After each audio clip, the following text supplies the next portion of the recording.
কাজী নজরুল ইসলাম লিখেছেন। এখন কাজী নজরুল ইসলাম বাংলাদেশের জাতীয় কবি, এটা সবাই জানে। তিনি জন্মগ্রহণ করেছেন কোথায়? তিনি জন্মগ্রহণ করেছে ভারতে। তার মানে তিনি বাংলাদেশে জন্মগ্রহণ করেননি, কিন্তু তিনি আমাদের জাতীয় কবি। অবশ্যই বাংলাকে তিনি ধারণ করেছেন। বর্ধমান জেলার আসানসোল মহকুমায় তিনি জন্মগ্রহণ করেছিলেন। গ্রামের নাম ছিল চুরুলিয়া, গ্রামের নাম চুরুলিয়া, এবং জন্মগ্রহণ করেছে আমাদেরও 100 বছর আগে। অর্থাৎ তিনি জন্মগ্রহণ করেছেন 1899 সাল, আমাদের অনেকেই আছে 2000 বা তার আশেপাশে। এখন তিনি বাংলায় কত সনে জন্মগ্রহণ করেন? সেটা হচ্ছে 1306 সনে। 1300, 1800 এবং 1300 বাংলায়। এবং বাংলা কত তারিখ ছিল? তারিখ ছিল বাংলা 11ই জ্যৈষ্ঠ, আর ইংলিশে 24শে মে মাসে তিনি জন্মগ্রহণ করেন। যেহেতু তিনি আমাদের দেশের জাতীয় কবি, এজন্য তার সম্পর্কে সব কিছু জানা আমাদের জরুরি।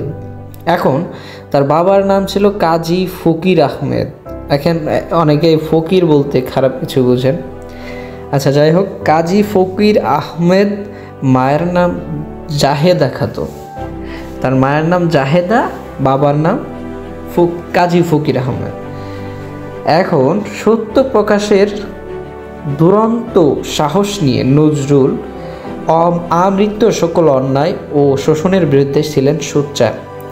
মানে সবাই বোঝে, তারপরেও বলি যে দুরন্ত সাহস ছাড়া তিনি কখনো নজরুল হতে পারতেন না। অনেকেই তো লিখতে পারেন, কিন্তু লেখককে সবাই হয় না। তার কারণ হচ্ছে লেখলেই লেখক হওয়া যায় না, লেখার মধ্যে কিছু বিষয় উপস্থিত থাকা লাগে, যে বিষয়গুলো কাজী নজরুল ইসলামের মধ্যে ছিল। এখন তিনি প্রতিবাদী ছিলেন, এজন্য বাংলা সাহিত্যের বিদ্রোহী কবি হিসেবে আমরা তাকে চিনি। তিনি যদি বিদ্রোহ না করতেন, আমরা এই কবিতা পেতাম না, এই প্রবন্ধ পেতাম না।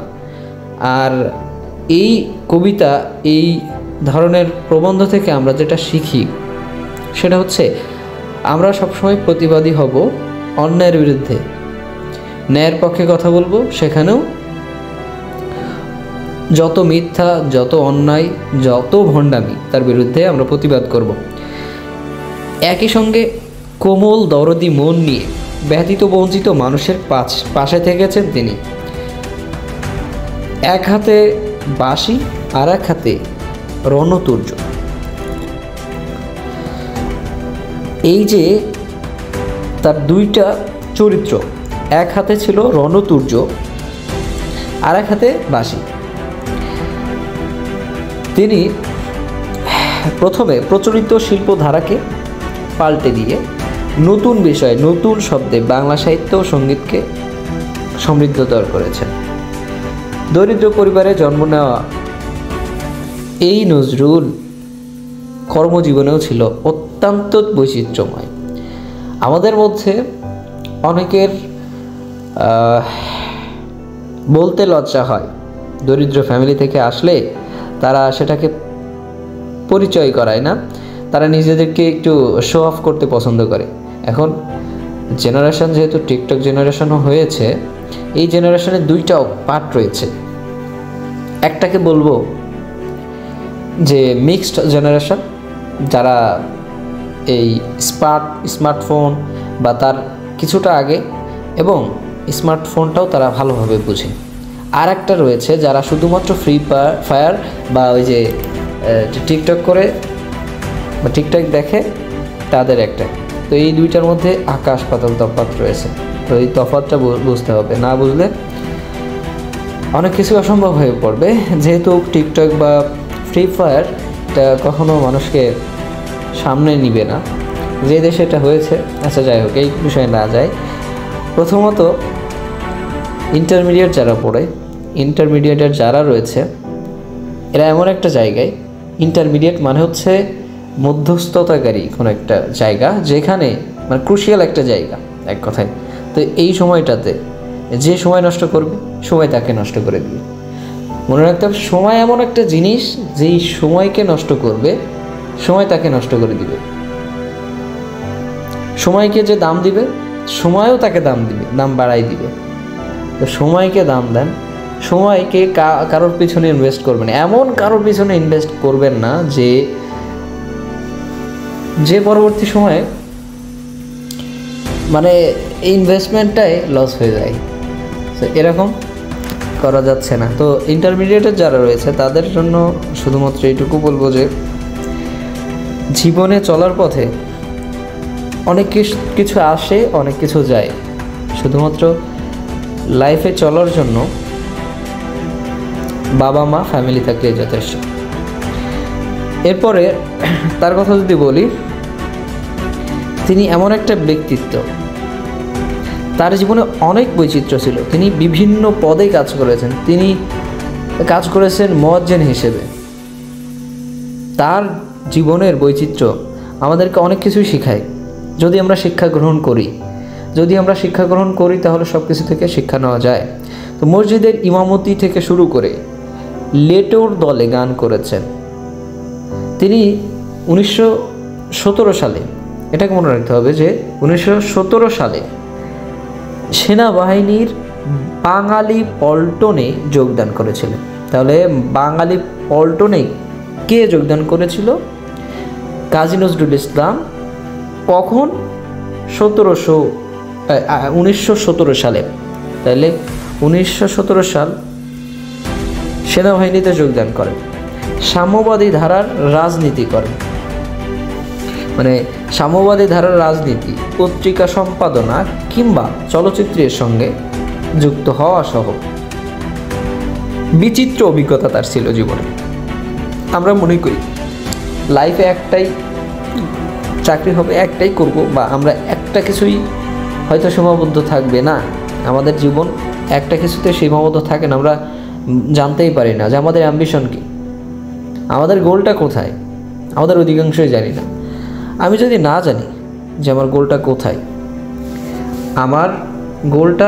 কোথায়, সেটা যদি আমি না জানি, আমি যাব কিভাবে, আমাদের ডিরেকশন কিভাবে হবে। আমার গোল যদি জানি, 1000টা বাধা থাকবে, 1000 বাধা আমার মাঝখানে থাকবে, আমি সেই বাধা ডিঙ্গিয়ে, বাধা পার হয়ে আমার গোলে চলে যেতে পারবো। কিন্তু যদি আমার গোল ঠিক না থাকে, আমি যদি না জানি কোথায় যেতে হবে আমার, তাহলে আমি এখান থেকে কিভাবে রওনা দিব, কোথায় যাব? আমি তো পথভ্রষ্ট হয়ে যাব, আমি তো অন্যদিকে চলে যাব। অনেক পথ রয়েছে, সেই দিকে চলে যাব। অর্থাৎ আমি যদি না জানি যে এখান থেকে বের হয়ে আমার কোথায় যেতে হবে, আমি একটা এয়ারপোর্টে গেলাম, আমি জানি না কোন দেশে যেতে হবে, তাহলে আমি কোনটাতে উঠবো, কোন ফ্লাইটে উঠবো, কোন দিকে যাব, আমি তো দিশেহারা। এজন্য গোল থাকা অবশ্যই জরুরি। আর যার গোল আছে সে গোলে অবশ্যই পৌঁছে যেতে পারবে। একটা সময় প্রত্যেকেই তার গোলে পৌঁছায় যায়। এখন শুধুমাত্র তার চেষ্টা থাকতে হবে। আপনি যাইতে পারেন, অর্ধেক পথ চলে এসেছেন, এখন ভাবছেন যে আপনি ভুল পথে চলে এসেছেন, অথবা ব্যাক যাইতে হবে। আপনার সহি গোল থাকলে আপনি যেভাবেই হোক আপনি সেখানে পৌঁছে যাবেন। অর্ধেক পথ থেকে ফিরে আসাও যা, রওনা দেওয়াও তাই, একই কথা। তার মানে অর্ধেক পথ থেকে কোথাও ফিরে আসা যাবে না, সেখানে যেতে হবে। এক কথায় গোলটাকে একদম সঠিক করে রাখতে হবে এবং গোল সম্পর্কে ক্লিয়ার থাকতে হবে। 43 বছর বয়সে দুরারোগ্য ব্যাধিতে আক্রান্ত হয়। এই ঋদ্ধ সম্ভাবনাময় জীবন আর মৃত্যু নির্বাক হয়ে যায়। বাংলাদেশ স্বাধীন হওয়ার পর শেখ মুজিবুর রহমানের উদ্যোগে নজরুলকে বাংলাদেশের নাগরিকত্ব ও জাতীয় কবির মর্যাদা দেওয়া হয়।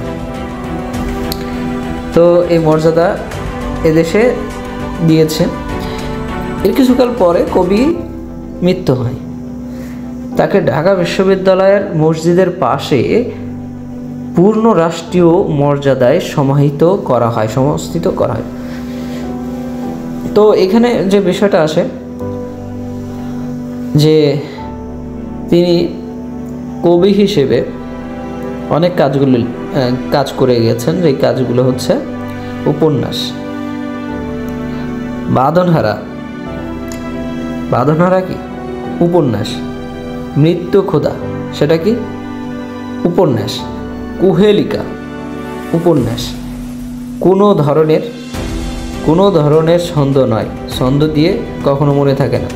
বাঁধনহারা, যদি সম্ভব হয় বাঁধনহারাটা পড়ে দেখব, যদি সম্ভব না হয় আমরা এটা সম্পর্কে একটা আইডিয়া ধারণ করব, অথবা আমরা একটা ইউটিউব ভিডিও দেখে নিতে পারি। অনেক ভিডিও এখানে পাওয়া যায় যেখানে বাঁধনহারা, মৃত্যু খোদা, কুহেলিকা সম্পর্কে কথা বলেছেন, এবং এই গল্পগুলো আমরা এক এক করে অল্প অল্প করে হইলেও জেনে নিব। এরপরে গল্প গ্রন্থ রয়েছে ব্যথার দান। ব্যথার দান একটা গল্প, রিক্তের বেদন এটাও একটা গল্প, শিউলি মালা এটাও গল্প, এগুলো উল্লেখযোগ্য। যুগবাণী, দুর্দিনের যাত্রী, রুদ্রমঙ্গল, রাজবন্দির জবানবন্দি এগুলো প্রবন্ধ। তাহলে মনে রাখতে হবে যে এগুলো কার লেখা, এটা কাজী নজরুল ইসলামের লেখা, মনে রাখতে হবে। দুর্দিনের যাত্রী, রুদ্রমঙ্গল, রাজবন্দির জবানবন্দি লিখেছেন কাজী নজরুল। যদি সম্ভব হয় প্রত্যেকটা বিষয় একবার করে এর সামারি জানতে হবে, তাহলে এই জিনিসটা আমাদের মাথায় গেঁথে যায়। আমরা যত ডিপ নলেজ নিব তত সেটা মনে থাকবে। আমরা স্লাইটলি উপর থেকে ভাষা জ্ঞান নিয়ে পরে আমরা মনে করবো এটা কার ওইটা কার, আসলে এটা মনে থাকে না, এটা গ্রহণযোগ্য কোনো উপায় না। এই জন্য আমি শর্টকাটের কিছু করব না। কাজী নজরুল ইসলাম 1976 সালে কত তারিখে, 29 আগস্ট, তার মানে এই দিনে আমার জন্ম হয়, এবং আমি যেভাবে মনে রাখি এই দিনে আমার জন্ম হয় আর এই দিন তিনি মারা যান। কোইন্সিডেন্স না? যাই হোক, ইংরেজিতে যদি বলি 1976, আর বাংলায় বললে 1383 ঢাকায় মৃত্যুবরণ করেছিলেন। ওকে, এখন আসল গল্পে যাই। আসল গল্পটা এমন, তিনি বলছেন, আমার কর্ণধার আমি, আমার পথ দেখাবে আমার সত্য। আমার যাত্রা শুরুর আগে আমি সালাম জানাচ্ছি, নমস্কার করছি আমার সত্যকে। যে পথ আমার সত্যের বিরোধী সে পথ আর কোনো পথই আমার বিপদ নয়। রাজভয়, লোকভয়, কোনো ভয়ই আমায় বিপথে নিয়ে যাবে না। তার মানে তিনি বলতে চাচ্ছেন আমি আমার কর্ণধার, আমি ছাড়া আমার কর্ণধার আর কেউ নাই। আমার পথ দেখাবে আমার সত্য, মানে আমাকে যে পথ দেখাবে সেটাও আমার সত্য। আমি যদি সত্যি না হই তাহলে আমার পথ আমি দেখাইতে পারবো না, কারণ আমি নিজেও তো সত্য না। আমার পথ আমি কিভাবে দেখব? নিজের উপরই তো আমার বিশ্বাস নাই। আমার যাত্রা শুরুর আগে সালাম জানাচ্ছি কাকে? আমার সত্যকে, অন্য কাউকে না। আমি কোনো নেতাকে অনুসরণ করছি না, আমি অনুসরণ করব আমার সত্যকে। যে পথ আমার সত্যের বিরোধী, সে পথ আর কোনো পথই আমার বিপদ নয়। রাজভয়, লোকভয়, কোনো ভয় আমার বিপথে নিয়ে যাবে না। কোনো ভয় আমাকে বিপথে নিয়ে যাবে না যদি না আমি সত্যি হই। আমি যদি সত্যি করে আমার সত্যকে চিনে থাকি, আমার অন্তরে মিথ্যার ভয় না থাকে, তাহলে বাইরের কোনো ভয়ই আমার কিছু করতে পারবে না। তার মানে নিজের সম্পর্কে যদি আমি ক্লিয়ার থাকি, আমি সত্যি, তাহলে হাজার মানুষ আমাকে যদি বলে আমি মিথ্যা, আমি তাতেও পিছপা হব না। এটাই সত্যি। যদি আমাদের গোল সম্পর্কে আমাদের স্পষ্ট ধারণা থাকে, যতই মানুষ আমাকে ডিমোটিভেট করুক, আমাকে বাধা দিক, আমি কিন্তু জানি আমার জন্য কোনটা সঠিক। সেই সঠিক পথেই আমি যাব। আমার কোনো বাধা নাই, এটাই ক্লিয়ার। যার ভিতরে ভয় সেই বাইরে ভয় পায়, কথা ক্লিয়ার। তার এই কথাটা অনেক দামি, যার ভিতরে ভয় সেই বাইরে ভয় পায়। তাহলে আমরা যদি আমাদের ভিতরে ভয় না থাকে, আমরা বাইরে ভয় পাবো না। আমার যদি আসলেই কিছু না করে থাকি আমি কেন ভয় পাবো? অতএব যে মিথ্যাকে চেনে সে মিছামিছি তাকেও ভয়ও করে না। মানে যে আসলে মিথ্যাকে চেনে সে মিথ্যেকে কখনো ভয় পায় না। একজন মানুষ আপনার সম্পর্কে মিথ্যা বলছে অথবা সে মিথ্যা কোনো ভয় দেখাচ্ছে, আপনি তো জানেন সত্যটা কি, তাহলে অবশ্যই সত্যি সম্পর্কে আপনার ধারণা আছে, আপনি ভয় পাবেন না। মানে এখানে যেটা বলতে চাচ্ছে, যার মানে মিথ্যা মনে মিথ্যা, সেই মিথ্যাকে ভয় পায়। নিজেকে চিনলে মানুষের মনে আপনা আপনি এত বড় একটা জোর আসে যে সে আপন সত্য ছাড়া আর কাউকে কর্নিশ করে না। অর্থাৎ কেউ তাকে ভয় দেখিয়ে পদানত রাখতে পারে না। আপনি যখন নিজেকে চিনবেন, অর্থাৎ এখানে যেটা বলা হচ্ছে, নিজেকে চিনলে মনের মধ্যে একটা জোর আসে। যদি আমি জানি আমি সত্যি, তাহলে আমার মনের মধ্যে একটা জোর আসবে, আমার একটা পাওয়ার কাজ করবে মনের ভিতরে যে না আমি ভালো, আমি সত্যি, আমি মিথ্যাকে কেন ভয় পাবো?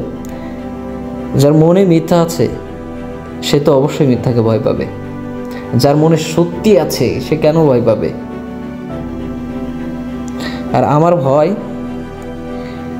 ভয় আমার মিথ্যার ভয়, আমার সত্যের ভয় কখনো হয় না।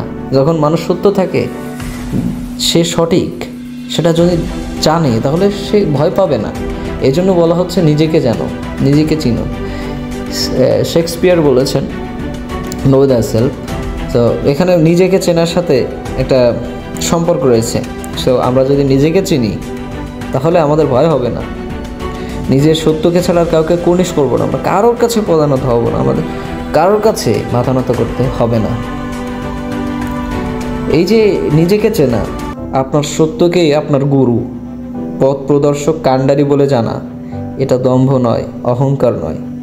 আমরা অনেক সময় দেখে থাকি অনেকে দাম্ভিকতার সাথে কথা বলে, সত্যি কথা বলে, কিন্তু আমরা যারা শুনি আমরা মনে করি সে হয়তো দম্ভ করছে, অহংকার করছে। তো আসলে সবসময় অহংকার করে না। বা আমরা এমন কিছু কথা বলি যা অনেকের কাছে, অন্যের কাছে দম্ভ, অহংকার মনে হয়, কিন্তু এটা অহংকার না। এটা আসলে যারা মনে করে তাদের দুর্বলতা। এটা কেন মনে করবে? আমরা জানি যে আমরা সত্যি, এই জন্যই না আমরা কথা বলি, বা তারা এই জন্যই কথা বলে। এটাকে দম্ভ বলে মনে করলে এটা আমাদের ব্যর্থতা।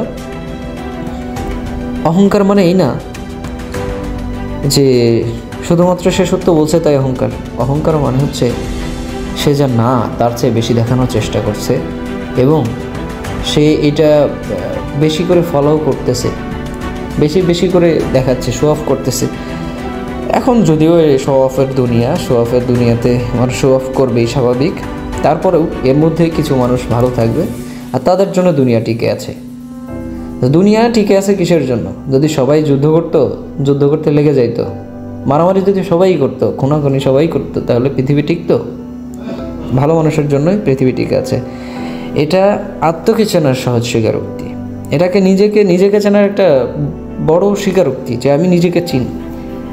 এটা অহংকার না, এটা আমরা মনে করি অহংকার, কিন্তু আসলে না। আর যদি এটাকে কেউ ভুল বলে, অহংকার বলে মনে করেন, তবু এটা মন্দের ভালো, মানে খারাপের মধ্যে ভালো।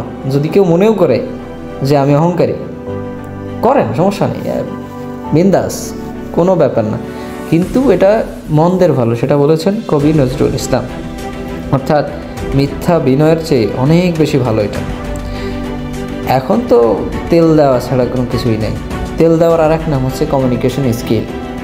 সো একজন আরেকজনকে তেল দিবে, এটাকে বলা হচ্ছে কমিউনিকেশন স্কিল।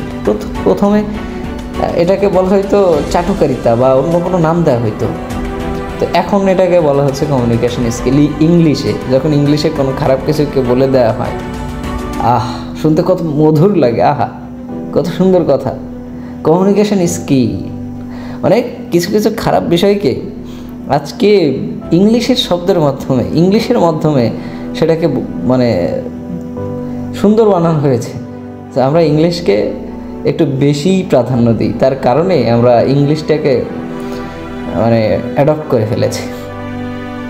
যাই হোক, মিথ্যা বিনয়ের চেয়ে সত্য অনেক ভালো।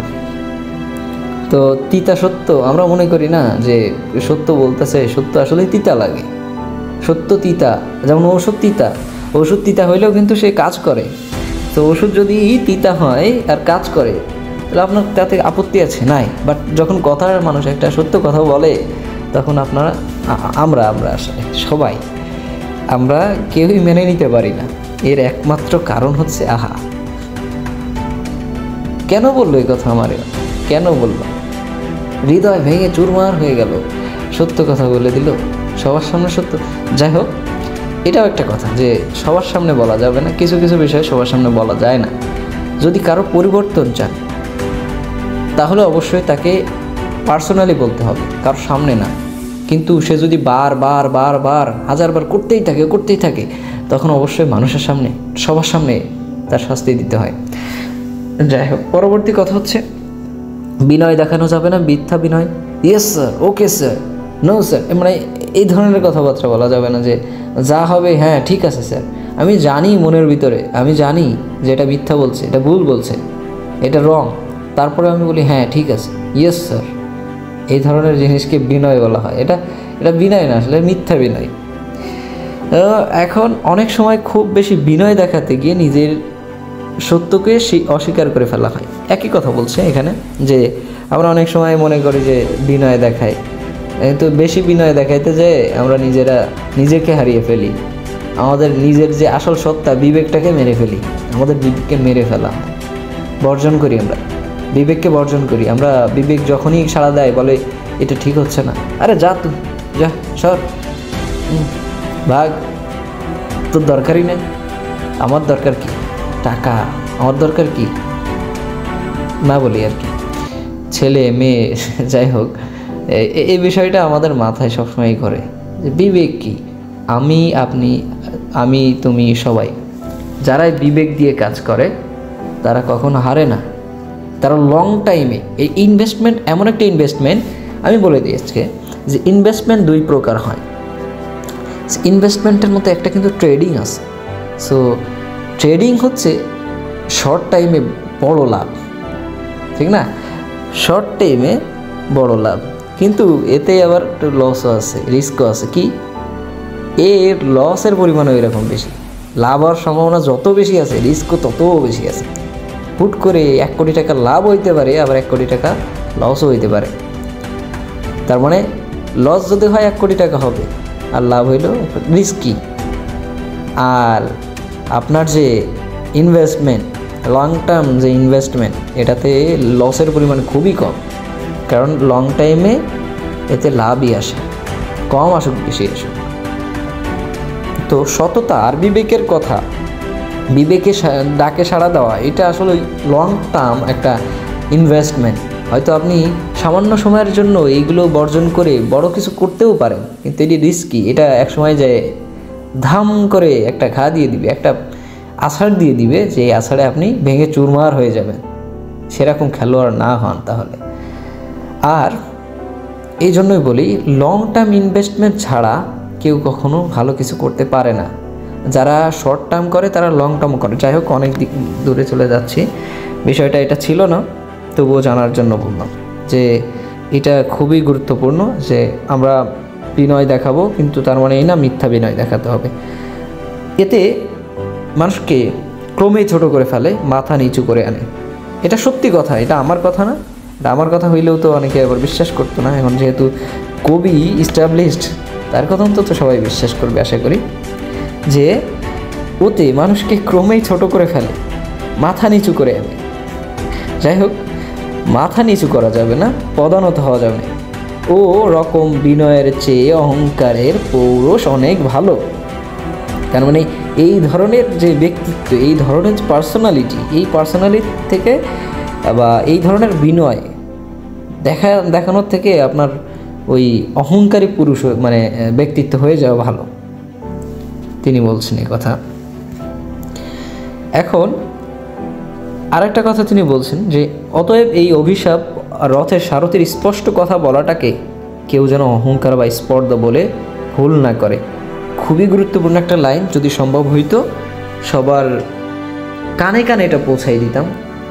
সেভ করে রাখার মতো কোনো একটা পদ্ধতি যদি সম্ভব হইতো, নিউরালিঙ্কের মতো যদি কিছু করা সম্ভব হইতো যে ব্র্যান্ডের সাথে সম্পর্কিত, তো এইটা ওইখানে যদি সেভ করার কোনো অপশন থাকতো সেভ করে দিতাম মানুষের মনে, যে এই অভিশাপ রথের সারথের স্পষ্ট কথা বলাটাকে কেউ যেন অহংকার বা স্পর্ধা বলে ভুল না করে। না মানে এখানে আপনি সত্য বলছেন, অনেকেই এই সত্যটাকে স্পর্ধা, কত বড় স্পর্ধা এই কথা বললো আমাকে, আমি একটা নেতা, যাই হোক নেতা হোক যাই হোক বড় ছোট হতে পারে, কিন্তু এই স্পর্ধা বলাটা বা অহংকার মনে করাটা এটা আমাদের ভুল ধারণা।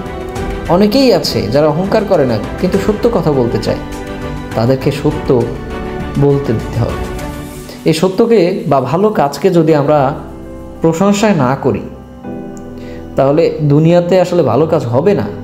যেইখানে গুণীর কদর হয় না সেখানে গুণীর পয়দা হয় না, যেখানে গুণী দাম দেয় না সেইখানে গুণীর জন্ম হয় না, এটাই বাস্তবতা। বাংলাদেশে যদি গুণীর দাম দেওয়া না হয় এই গুণী পয়দাই হবে না বাংলাদেশে। বাংলাদেশ থেকে প্রতিনিয়ত ব্রেন ড্রেন হচ্ছে, প্রতিনিয়ত মানুষ দেশ থেকে বাইরে চলে যাচ্ছে, বড় বড় মেধাবী স্টুডেন্টগুলো সব বাইরে চলে যাচ্ছে। আমাদের জন্য সেটাই ছিল গুরুত্বপূর্ণ, আমাদের অর্জন হইতে পারত, সেগুলো আমাদের অর্জন না হয়ে সেগুলো আমাদের থেকে সরে যাচ্ছে, দূরে সরে যাচ্ছে। যাই হোক, আমরা একসময় এটা বুঝতে পারবো, এটা থেকে আমরা দূরে সরে আসবো। স্পষ্ট কথা বলায় একটা অবিনয় নিশ্চয় থাকে। কত বড় একটা কথা যে স্পষ্ট কথা বলায় একটা অবিনয় নিশ্চয় থাকে। তিনি এমনি এমনি কবি নন, তিনি এমন কথা লিখেছেন, একটু ভালোভাবে যদি আমরা নজর দিই, স্পষ্ট কথা বলা একটা অবিনয় নিশ্চয় থাকে, কিন্তু তাতেই কষ্ট পাওয়াটা দুর্বলতা। তিনি আমাদের কথা জানেন যে আমরা আসলে সত্যি কথাই কষ্ট পাই, সেজন্য তিনি এই কথা বলেছেন যে তাতে কষ্ট পাওয়াটা দুর্বলতা। আমাদের সাথে কথা বলছেন। নিজেকে চিনলে, নিজের সত্যকে নিজের কর্ণধার মনে করলে নিজের শক্তির উপর অটুট বিশ্বাস আসে। আমাদের নিজের শক্তির উপর বিশ্বাস কখন আসবে? যখন আমরা নিজেকে জানবো। আমরা জানিই না আমাদের সম্পর্কে, পৃথিবীর সমস্ত মানুষ সম্পর্কে জানি, ওই ছেলে সম্পর্কে জানি, ওই মেয়ে সম্পর্কে জানি, অমুক তমুক 7-5 সবার সম্পর্কে জানি, কিন্তু আমি নিজের সম্পর্কে আমি জানি না। অদ্ভুত। তিনি এই কথাই বলছেন, যদি নিজের উপর বিশ্বাস থাকে, নিজের সম্পর্কে জানে, তাহলে বিশ্বাস থাকবে অটুট। এই সব স্বাবলম্বন, এই নিজের উপর অটুট বিশ্বাস, এটাই করতে শেখাচ্ছিলেন মহাত্মা গান্ধীজি। তিনি বলছেন এই কথা যে এই নিজের উপর অটুট বিশ্বাস করতেই শেখাচ্ছিলেন মহাত্মা গান্ধীজি। তিনি যেহেতু ইন্ডিয়ায় থাকা অবস্থায় বা ইন্ডিয়ার আওতায় থাকা অবস্থায় হয়তো লিখেছিলেন, সেই জন্য আসলে তিনি উদাহরণটা এভাবেই দিয়েছেন। মহাত্মা গান্ধীজি অনেক ভালো একজন মানুষ ছিলেন এবং তিনি যেটা শেখাতে চাচ্ছিলেন সেটা হচ্ছে যে তিনি সবাইকে স্বাবলম্বন, নিজের উপর আত্মবিশ্বাসকে বোঝাতে চেয়েছেন। কিন্তু আমরা তার কথা বুঝলাম না, আমি আছি এই কথা না বলে সবাই বলতে লাগলাম গান্ধীজি আছেন। এখানে কথা আছে, গান্ধীজি আছেন মানে কি? আমরা তার কথা আমি এখন বললাম যে আমি আছি বলতে তোমরা বুঝবা মানে আমি আছি, তোমরা এটাকে বিশ্বাস করো। এখন তোমরা এটাকে মনে করলা যে হ্যাঁ উনি আছেন আর কেউ নাই, একজন আছেন। একজন আছেন বলতে আমি তো সেটা বোঝাতে চাইনি। ওইভাবে গান্ধীজিও বোঝাতে চেয়েছিলেন যে আমি আছি বলতে সবাই আছেন, সবাই আছে, আমি সত্তা, সবার আমি সত্তাটা আছে, এই জিনিসটা শেখাতে চাচ্ছিলেন। কিন্তু মানুষ মনে করেছে শুধুমাত্র গান্ধীজি আছেন। এর পরবলম্বনই আমাদের নিষ্ক্রিয় করে ফেলেছে। কথা একদম কারেক্ট। মানে এই যে পরের প্রতি একটা অবলম্বন, ডিপেন্ডেন্সি কাজ করে আমাদের মধ্যে, এটাই আমাদেরকে কি নিষ্ক্রিয় করে ফেলে। নেতাকে ভোট দিয়েছি, নেতা যা করবে তাই, নেতাকে ভোট দিয়েছি, এখন 5 বছর নিশ্চিন্তায় ঘুমাবো। আহা, নেতা আমার জন্য পুরো বাংলাদেশ গড়ে চুরমার করে দিবে, বাংলাদেশ একদম। যাই হোক, এখন যেহেতু বলা যায় না, সো আমরা আসলে অন্ধভক্ত। আমরা মনে করি যে কারোর উপরে আমরা বিশ্বাস করলাম সেই সব করে দিবে। আমরা নিজের উপরে বিশ্বাস রাখি না, নিজের বিবেককে জাগ্রত রাখি না। আমাদের বিবেক বারবারই বলে যে এটা সঠিক, তো আমরা তাকে বলি জাস্ট ভাগায় দেয়। আর এভাবেই আস্তে আস্তে এক সময় বিবেক ঘুমিয়ে পড়ে, মারা যায় না হয়তো, কোনো একটা ঘা গুছা কোনো একটা খাইলে হয়তো আবার বিবেক জাগ্রত হবে, যেমন জাগ্রত হয়েছিল। সো এই জাগ্রত হওয়ার কারণে বিভিন্ন ধরনের বিপ্লব হয়, রেভলিউশন আসে। সো রেভলিউশন আসলে ধরে রাখাটা খুবই কষ্টকর। এগুলো নিয়ে কথা বললে ঘন্টা চলে যাবে, কথা শেষ হবে। একেই বলে সবচেয়ে বড় দাসত্ব। তিনি বলেছেন একেই বলে সবচেয়ে বড় দাসত্ব। তার মানে তিনি বলতে চাচ্ছেন এটাই দাসত্ব, পরের উপর অবলম্বন। অন্তরে যাদের এত গোলামির ভাব, তিনি যা বলছেন কথা কিন্তু খাপে খাপ। এই যে মনের মধ্যে একটা গোলামের ভাব আমাদের মধ্যে রয়ে গেছে কত বছর ধরে, আমরা এর থেকে বের হইতে পারি না রে। এই গোলামির থেকে রেহাই পাবে কি করে, তিনি সে কথা বলতে চেয়েছেন। আত্মাকে চিনলে আত্মনির্ভরতা আসে। তিনি বলছেন নিজেকে চিনলে নিজের উপরে নির্ভরতা আসে। এখন আমরা তো নিজেরা চিনি না, এই জন্য আমাদের উপরে আমাদের আস্থা নাই। আমি যদি জানতাম আমি কি, আমার নিজের মধ্যে যে পুরো ইউনিভার্সের পাওয়ার রয়েছে, এই জিনিসটা আমরা বুঝিই না, আমরা জানিই না। আমরা সবসময় বিশ্বাস করি কার উপরে, আমরা এমনকি আমরা নিজের উপরে বিশ্বাস না করি, চ্যাট জিপিটির উপরে বিশ্বাস করি। চ্যাট জিপিটি ইউজ করা খারাপ না, আমরা ডিপসিক ইউজ করি, এটাও খারাপ না। বাট এই যে ইউজ করলে আমাদের মানে ডিপেন্ডেন্সি বেড়ে যায়। ডিপেন্ডেন্স হচ্ছি, কিন্তু নিজের উপরেও বিশ্বাস রাখতে হবে, নিজেকেও বিশ্বাস করতে হবে যে আমি সঠিক আছি। সো বিশ্বাসের উপরে দুনিয়া কায়েম আছে, আর এটাই আসলে বাস্তবতা। এই আত্মনির্ভরতা যেদিন সত্যি সত্যি আমাদের আসবে, সেই দিনই আমরা স্বাধীন হব। এই দিনটা কবে হবে আমরা আনি না হলে আমাদের পরবর্তী প্রজন্ম কিছু একটা তো করে যাইতে হবে। আমরা স্বাধীন হব, তার আগে কিছুতেই নয়। তিনিই বলছেন, এটা আমার কথা না শুধু। আমি বললে তো হয়তো আমি প্রতিষ্ঠিত কোনো লেখক না যে আমার কথা শোনা মাত্রই বিশ্বাস করে নিবে। এখন তারপরেও অনেকেই আছে যারা কথা শুনলেই বিশ্বাস করে নেয়, কোনো অথেন্টিক সোর্স হোক অথবা যে কোনো কিছুই, নিউজ দেখলেই বিশ্বাস করে নেয় কোন সোর্স থেকে বলছে। এমনকি আমাদের যেই সোর্সগুলো আছে অথেন্টিক তো নাই, যেগুলো চিনি এগুলো তো সব অথেন্টিক নিউজ দেয় না।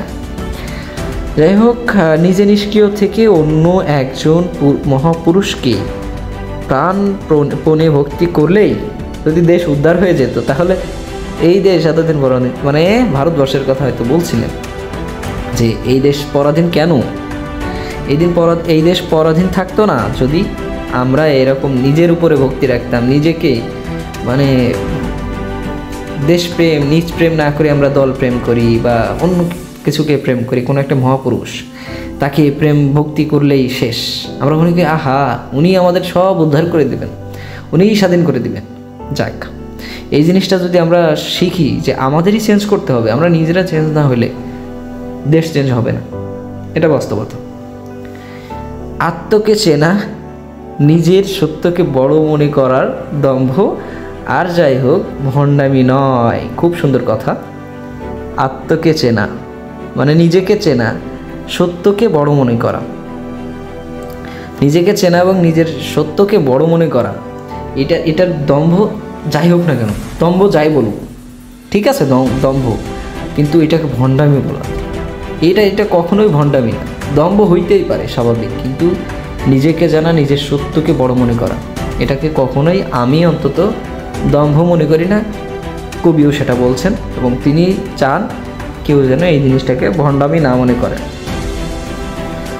এই দম্ভ শির উঁচু করে পুরুষ করে,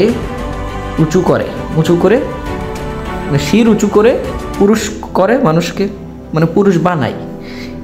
এবং মনে একটা ডোন্ট কেয়ার ভাব আনে। আই ডোন্ট কেয়ার, আমি এটা মানে কেয়ারই করি না, মানুষ কি মনে করলো যাক, মানুষ মনে করুক, তাতে কিছু যায়। আর যাদের এই তথাকথিত দম্ভ আছে শুধু তারাই অসাধ্য সাধন করতে পেরেছে, কথা কিন্তু অনেক স্পষ্ট করে বলেছেন। এরপরে তিনি বলেছেন, যার ভিত্তি পচে গেছে তাকে একদম উপড়ে ফেলে নতুন করে ভিত্তি না গাঁথলে তার উপর ইমারত যতবার খাড়া করা যাবে ততবারই তা পড়ে যাবে।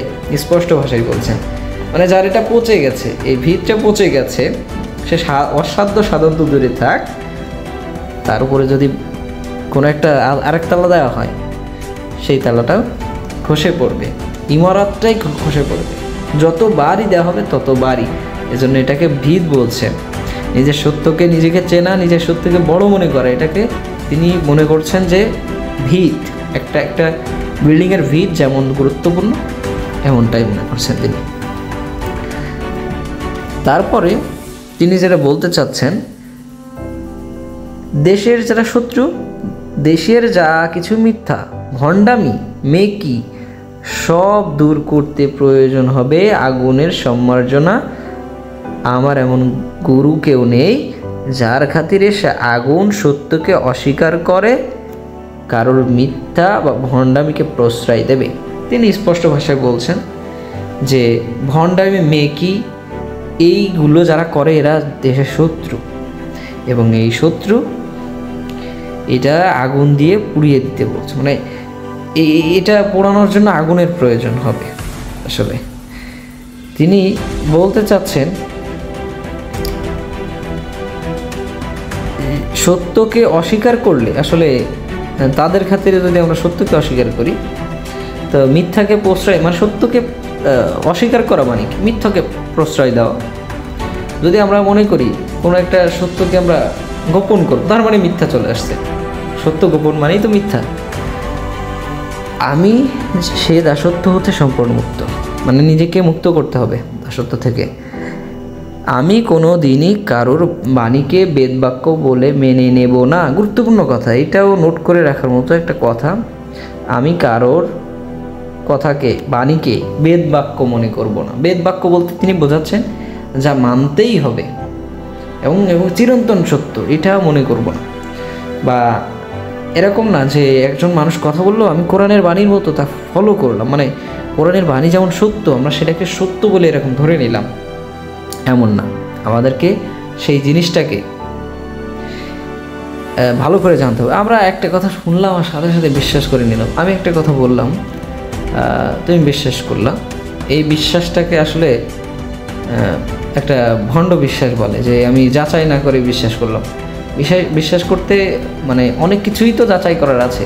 সবচেয়ে বড় যাচাই হচ্ছে আপনার বিবেক, মানে তোমার বিবেকে কাজ করবে। বিবেক বলবে যে এটা সত্যি না মিথ্যা, ও কি মিথ্যা বলছে না সত্যি বলছে, বিবেক বলে দিবে।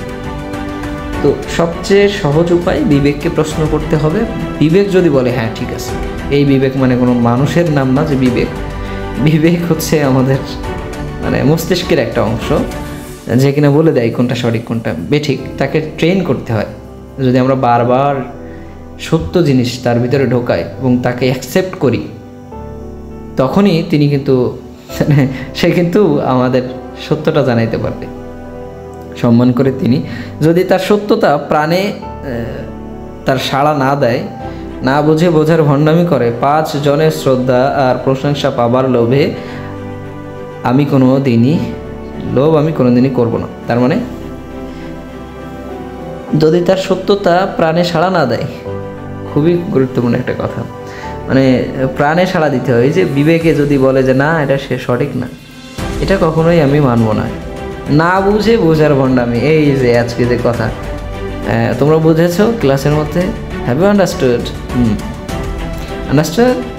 ইয়া, সবাই আন্ডারস্ট্যান্ড, সবাই বুঝছি। আহা, সবাই বুঝছি। সবাই বোঝা মানে কি?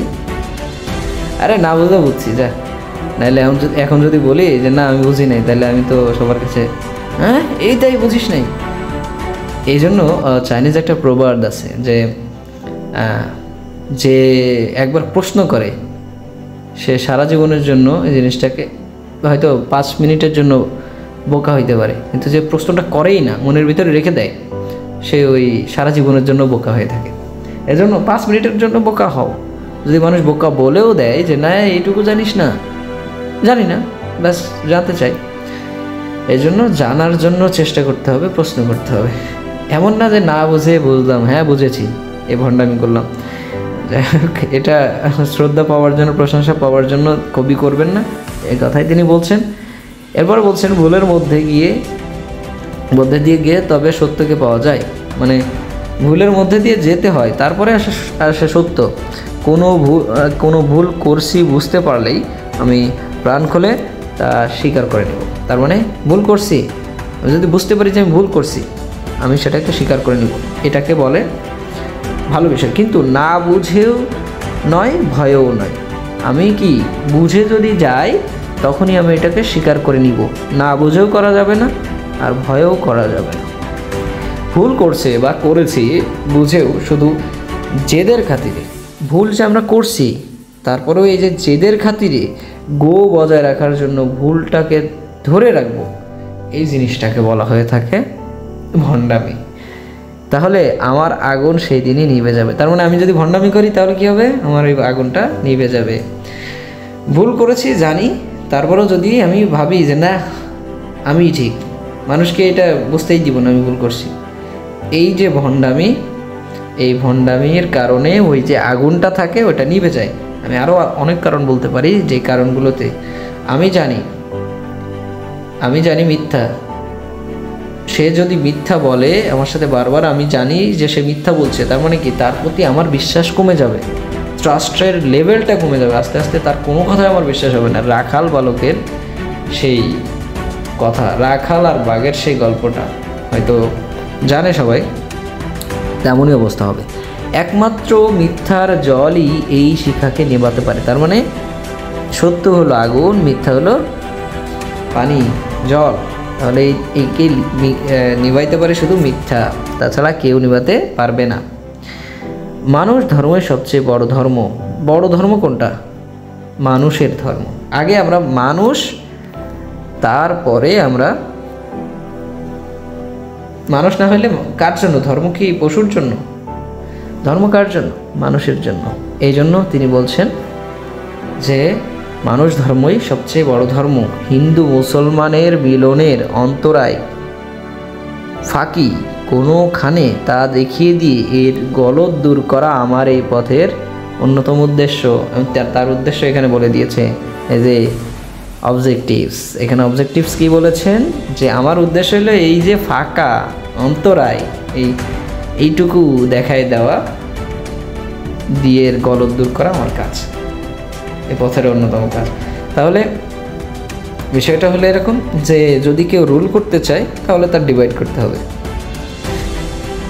কেউ যদি শাসন করতে চায় সে ভাগাভাগি করবে, হিন্দু মুসলিম, তাহলে কিছু একটা ব্যবধান করবেই। দলাদলি, রুল যে করতে চায়, শাসন যে করতে চায়, যে শাসন করতে চায় না সে কখনো দলাদলি করে না, সে কখনো ভাগাভাগি করে মারামারি বাধায় দেয় না, দ্বন্দ্ব বাধায় দেয় না।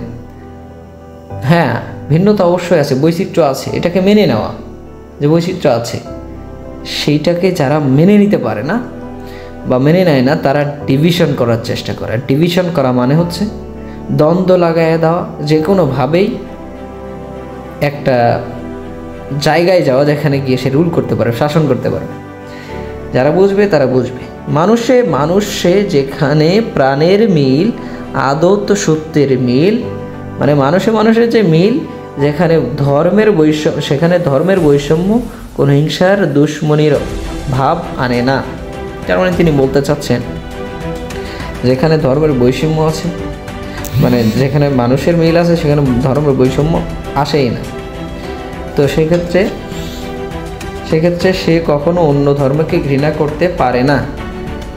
দেশের পক্ষে যা মঙ্গলকর, যা সত্য, শুধু তাই লক্ষ্য করে এই আগুনের ঝান্ডা ঝুলিয়ে পথে বাহির হলাম। তিনি তার শেষ কথায় বলছেন যার নিজের ধর্মে বিশ্বাস আছে, সে নিজের ধর্মের সত্যকে চিনেছে, সে কখনো অন্য ধর্মকে ঘৃণা করতে পারে না। খুবই গুরুত্বপূর্ণ কথা, যে নিজের ধর্মকে চিনেছে সে কখনো অন্যের ধর্মকে ঘৃণা করতে পারে না। এই কথাটা খুবই গুরুত্বপূর্ণ। যে কোনো দেশের যে কোনো মানুষ সম্প্রদায়ের মধ্যে এই যে ঘৃণা ছড়িয়ে দিতে চায় যারা, তারা চায় দেশে বা সেই জায়গায় একটা ডিভিশন তৈরি করবে, ডিভিশনের মাধ্যমে তারা কি করবে, শাসন করবে। তোমাদের মধ্যে সমস্যা যদি না থাকে, সমস্যা সমাধান করবে না, এই জন্য সমস্যা পয়দা করে তারপর সমস্যা সমাধান করবে। অনেক সময় সমস্যা না থাকলে সমস্যা কী করতে হয়, পয়দা করতে হয়। এটাই হলো রুলস, এটাই রুলস, যেটা কিনা অনেকেই করে থাকে। দুনিয়াতে কোনো সমস্যাই পাচ্ছি না, তাহলে কি করতে হবে, বিজনেস তো করতে হবে, শাসন তো করতে হবে, তাহলে কি করতে হবে, পয়দা করতে হবে, সমস্যা তৈরি করতে হবে। ওই যে সমস্যা তৈরি করলো, এখানে একটা সমস্যা, ওখানে একটা সমস্যা, হ্যাঁ এটা সমাধান করতে হবে। এই যে সমস্যা এখানে পাইছি, এই যে সমস্যা, এই যে এখানে সমাধান করো, এখানে সমাধান করো। যাই হোক, দেশের পক্ষে যা মঙ্গলকর বা সত্য, শুধু তাই লক্ষ্য করে এই আগুনের ঝান্ডা দুলিয়ে পথে বের হলাম। তিনি বলছেন, দেশের জন্য যা মঙ্গলকর শুধু তাই করার লক্ষ্যে একটা ঝান্ডা নিয়ে বের হয়ে গেলাম, যে তিনি বিদ্রোহী এবং সেই ঝান্ডা আমাদের মাধ্যমে ছড়িয়ে দিতে চাচ্ছেন। তো তিনি লেখার মাধ্যমে মানুষের মধ্যে বেঁচে আছেন, আর যেন আমাদের সাথে কথা বলছেন। এখন এই কথা বলার মধ্যে কিছু বিষয় আছে, শব্দার্থ টিকা। সেটা হচ্ছে কর্ণধর। কর্ণধর মানে বোঝানো হচ্ছে নেতৃত্ব প্রদানের সামর্থ্য আছে এমন ব্যক্তি। তার মানে আমার কর্ণধর আমি, আমার নেতৃত্ব দানের ক্ষমতা আমারই আছে, আর কারো নাই। তার মানে কর্নিশ আবার কি, কর্নিশ মানে হচ্ছে সম্মান প্রদর্শন করা, অভিবাদন করা। অভিশাপ রথের সারথি মান হচ্ছে সমাজের নিয়ম পাল্টাতে গেলে বাধার সম্মুখীন হতে হয়। তাই বোঝানো হয়েছে এখানে যে যদি আমরা সমাজের নিয়ম পাল্টাতে যাই, বাধার সম্মুখীন হতে হয়, সমাজ রক্ষকদের আক্রমণের শিকার হতে হয়। যারা সমাজ রক্ষক থাকে তাদের আক্রমণের শিকার হতে হয়। একথা জেনেও কাজী নজরুল তার বিশ্বাসকে প্রতিষ্ঠিত করতে চেয়েছেন। সকল অন্যায়ের বিরুদ্ধে তিনি অভিশাপ হয়ে আবির্ভূত হয়েছেন, নিজেই বসেছেন রথ চালক তথা সারথীর আসনে। আজ এত পড়ালেখা করছে মানুষ, এত পড়ালেখা অ্যাডভান্স হচ্ছে, তারপরে কেন আর একটা কাজী নজরুল তৈরি হয় না? তার কারণ এখানে যে আমরা আমাদের নিজেকে বুঝি না, নিজেকে চিনি না, নিজের উপর বিশ্বাসই রাখি না।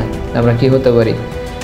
একটা সার্ভে করা হয়েছিল, সার্ভেতে এমনটা পাওয়া গিয়েছিল যে মানুষ মরার সময় নাকি ভয় পায়, কিন্তু তার চেয়ে বেশি তাদের রিগ্রেট হয়। তাদের মরার সময় তারা যেটা বলছেন যে অতীতে যে জীবন আমরা কাটিয়েছি সেটার উপর রিগ্রেট বেশি হয়, যে মানুষের দেখানো পথেই চলেছি, মানুষ যেভাবে চায় সেভাবেই চলেছি, নিজের মতো করে কখনো চলিনি। তার মানে নিজের ইচ্ছার এক পয়সারও দাম দেইনি, বা আসলেই মনটা যেখানে সাড়া দেয় সেই কাজটা আমরা করতে পারিনি কখনো। অথচ মরার সময় তখনই মানুষ বুঝতে পারে যে পৃথিবীতে মানুষ আমাকে নিয়ে চিন্তাই করেনি, আমার সম্পর্কে জানেইনি। আমাদের মনে হয় যে পৃথিবীতে সবাই মনে হয় আমাদের দিকেই তাকিয়ে আছে, বা সবাই চারপাশে সবাই মনে হয় আমাকেই দেখছে, আমি কি করি না করি, কি খাই, কি কোথায় যায়, এগুলো বেশি বেশি দেখে। আসলে বিশ্বাস করেন, এটা ডাজেন্ট ম্যাটার।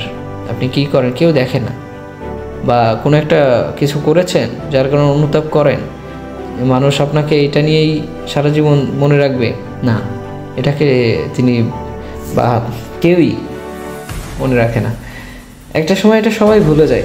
সো মেকি বলতে তিনি বোঝাচ্ছেন মিথ্যা, কপট, সম্মার্জনা বোঝাতে, সেখানে বোঝানো হচ্ছে যে ঘষে মেজে পরিষ্কার করা, আগুনের ঝান্ডা মানে অগ্নি পতাকা। সো এই ছিল, কিন্তু এখানে তিনি যেটা বলতে চাচ্ছেন সেটা হচ্ছে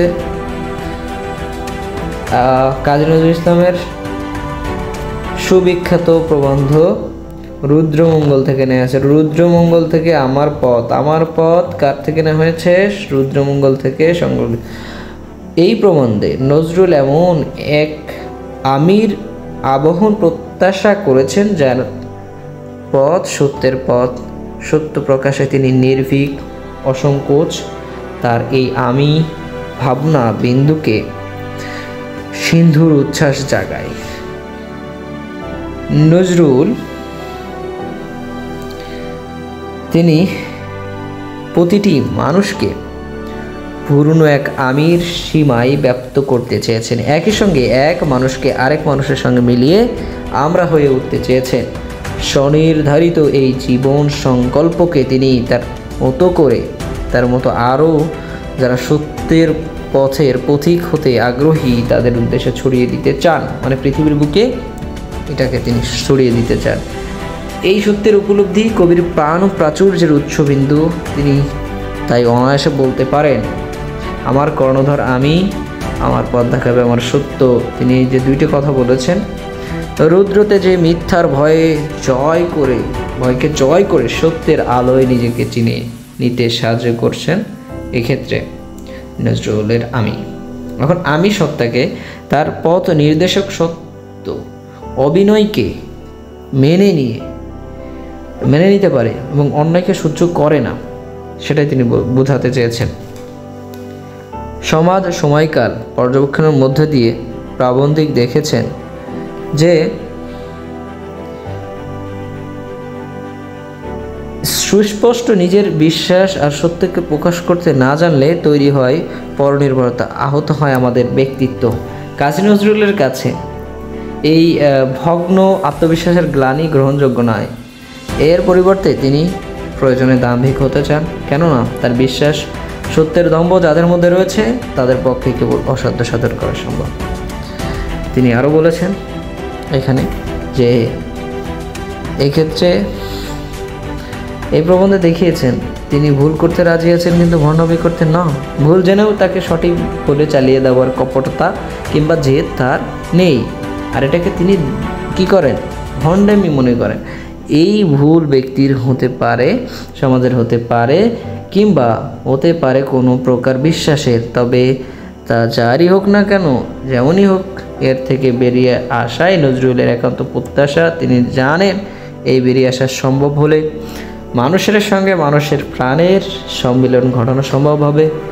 মনুষ্যত্ব বোধের জাগ্রত হতে পারলেই ধর্মের সত্য উন্মোচিত হবে। এক ধর্মের সঙ্গে অপর ধর্মের বিরোধ মিটে যাবে, সম্ভব হবে গোটা মানব সমাজকে ঐক্যবদ্ধ করা। আর এই ঐক্যের মূল শক্তি হলো সম্প্রীতি। এই সম্প্রীতির বন্ধন শক্তিশালী হলে মানুষের মধ্যে সহনশীলতা বাড়বে, ভিন্ন ধর্ম মত পথের মানুষের প্রতি শ্রদ্ধা জাগবে, আর এই সম্প্রীতির মধ্য দিয়ে উৎকৃষ্ট মানব সমাজ গড়ে তোলা সম্ভব হবে।